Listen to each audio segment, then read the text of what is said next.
E mais um passo foi dado nos Estados Unidos para mudar o futuro do TikTok no país. Ou melhor, o projeto de lei aprovado no fim de semana pelos legisladores norte-americanos pode acabar banindo o aplicativo por lá.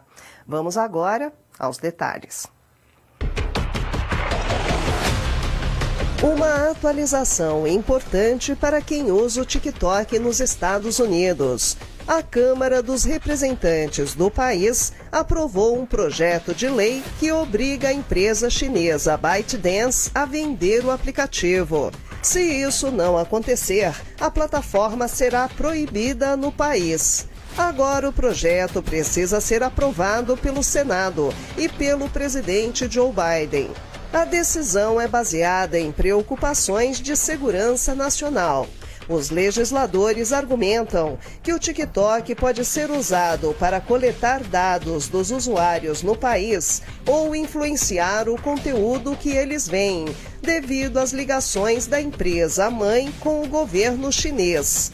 O TikTok, no entanto, nega ser uma ameaça e afirma que nunca compartilhou dados de usuários norte-americanos com a China. A empresa também prometeu lutar contra essa lei nos tribunais, alegando que a medida viola a liberdade de expressão e prejudicaria muitos negócios e até mesmo a economia dos Estados Unidos. Embora a medida tenha passado facilmente pela Câmara, com votos de ampla maioria, dentre governistas e oposição, não está claro se será aprovada no Senado. Alguns senadores querem mais tempo para analisar a questão, enquanto outros que antes eram contra, agora apoiam a medida. Se o Senado aprovar e o presidente assinar, a ByteDance terá 1 ano para encontrar um comprador americano para o TikTok. Caso contrário, a plataforma pode ser banida por lá.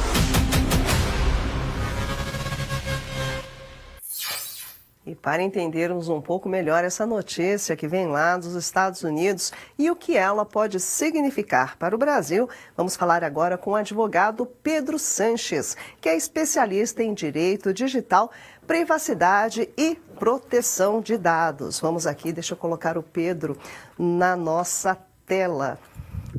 Olá, boa noite, Pedro. Seja muito bem-vindo ao Olhar Digital News. Obrigada pelo seu tempo. Muito obrigado a todos, uma boa noite. Pedro, vamos começar falando aí sobre essa notícia, porque assim, primeiramente tem muita gente que está comentando e comparando esse caso ao que pode acontecer com o X, que é o antigo Twitter, aqui no Brasil. Faz sentido essa comparação desse caso dos Estados Unidos com esse que nós temos no Brasil, Pedro, na sua opinião? Eu diria que se a gente fosse comparar ambos os casos, o ponto de que pode mais ali se aparentar, né, que pode mais ali trazer similaridades entre ambos os casos, seria o cenário político que está ali acontecendo por trás de ambos os casos, né? Então, acho que a principal comparação seria essa. Aqui a gente está falando de um debate muito mais político do que necessariamente técnico-jurídico, né? Então, acho que tanto o caso aqui do TikTok, que envolve inclusive um caso de geopolítica internacional, aqui no X, no caso do Brasil, também temos um cenário político que acaba embasando as decisões que daí decorrem.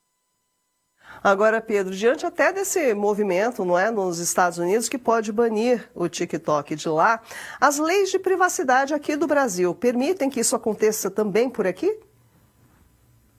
Olha, eu diria que tanto a Lei Geral de Proteção de Dados quanto o Marco Civil da Internet, que são duas legislações que a gente poderia utilizar aqui como base lá para levar essa discussão a cabo, elas prevêem ali fundamentos que não podem ser ignorados, como, por exemplo, a livre iniciativa, a livre concorrência, enfim. Então, esses fundamentos, eles são levados em consideração e, por vezes, eles podem até impedir uma suspensão de uma plataforma. É claro que a gente não pode ignorar o fato que se uma empresa, né, que presta serviços aqui localizado no Brasil, eventualmente cometer algum tipo de infração essa, mais uma vez, comprovada após o devido processo legal, claro que ambas as legislações, tanto a LGPD quanto o Marco Civil da Internet, prevêem ali sanções que inclusive podem levar sim à suspensão do serviço que eventualmente esteja relacionado àquele descumprimento, àquela ilegalidade.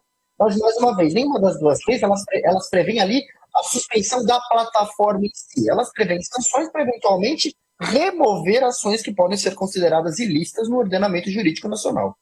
Seria mais assim uma regulação, digamos assim, do que é extremamente fora da legislação ou não, é isso?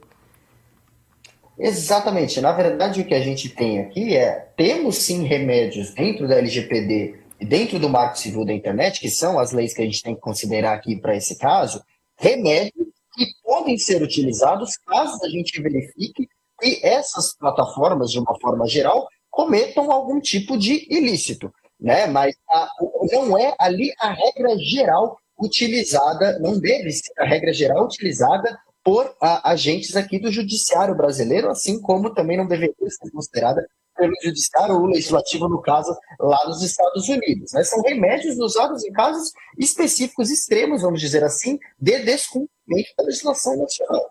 Mas, mais uma vez, como eu comentei ali no primeiro ponto, acho que aqui, apesar da gente ter esses remédios que podem ser utilizados em casos de ilícito, as decisões elas estão muito mais relacionadas ao mundo político do que necessariamente do cenário técnico-jurídico. Agora, Pedro, o TikTok é um dos aplicativos mais usados nos Estados Unidos. Segundo informações, são aproximadamente 170 milhões de pessoas usando o TikTok por lá. Na sua opinião, se o banimento ocorrer, que tipo de resultado que impacto teria esse banimento no país? Quem acaba sofrendo é sempre o usuário, né? Então, acho que esse é o cenário mais triste que a gente pode ver, tanto lá nos Estados Unidos, quanto, eventualmente, no caso do X. Se a gente fosse projetar, né, em questão de número de usuários, também teríamos ali um número super impactante aqui dentro do Brasil. E, como eu disse, quem acaba sofrendo é o usuário, porque, eventualmente, um banimento de uma plataforma do tamanho do TikTok, do tamanho ali do X, aqui no Brasil e Estados Unidos, respectivamente, poderia trazer ali, obviamente, um impacto negativo aos seus usuários esses que, às vezes, acabam utilizando as referidas plataformas como fonte de sustento, como fonte de renda. Imaginem do dia para a noite essa fonte de sustento, essa fonte de renda, basicamente desaparecer. Então, mais uma vez, o cenário é triste porque acaba impactando o público que mais, enfim, consome e, mais do que consome, né, utiliza as plataformas como, muitas vezes, âmbito de sustento.